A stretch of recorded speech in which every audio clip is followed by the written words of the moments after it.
আজকে আমি পাতলা মসুরের ডাল রান্না করব।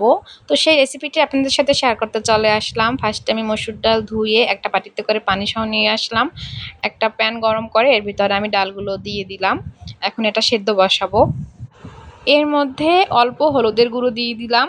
এরপর দিয়ে দিচ্ছি পেঁয়াজ কুচি। এখন এটা সেদ্ধ হওয়ার জন্য কিছুক্ষণ জাল করে নিব। সেদ্ধ হওয়ার পরে আমি ডাল ঘুটুনি দিয়ে ভালো করে ঘুটে নিচ্ছি। এটা একদম মিহি করে নিতে হবে। এরপরে এখন আমি এর মধ্যে দিয়ে দিব পরিমাণ মতো লবণ।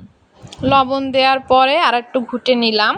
এখন পরিমাণ মতো এতে আমি পানি দিয়ে দিব। পানিটা একটু বেশি করেই দিলাম, কারণ যেহেতু ডালটা অনেকক্ষণ আমি জাল করব, তারপরে বাগারটা দিব। তো অনেকক্ষণ জাল করার পরে আমি এতে কয়েকটা কাঁচামরিচ কেটে দিয়ে দিলাম। এরপরে শেষের দিকে আমি কিছু ধনিয়া পাতা ধুয়ে নিয়ে আসছি, এগুলো এখন ডালে দিয়ে দিলাম। ধনিয়া পাতা ডালে দিলে আলাদাই একটা স্বাদ আসে। ডালটা কিছুক্ষণ জাল করার পরে উঠিয়ে রাখলাম। এখন বাগার দিব। ফার্স্টে একটা ফ্রাই প্যান গরম করে তেল দিয়ে দিলাম। এতে রসুন কুচি দিলাম, পেঁয়াজ কুচি দিলাম, আর অল্প আস্ত জিরা দিয়ে দিলাম। এখন এটাকে ভালো করে ভেজে নিয়ে তারপরে আমি ডালে বাগারটা দিয়ে দিলাম।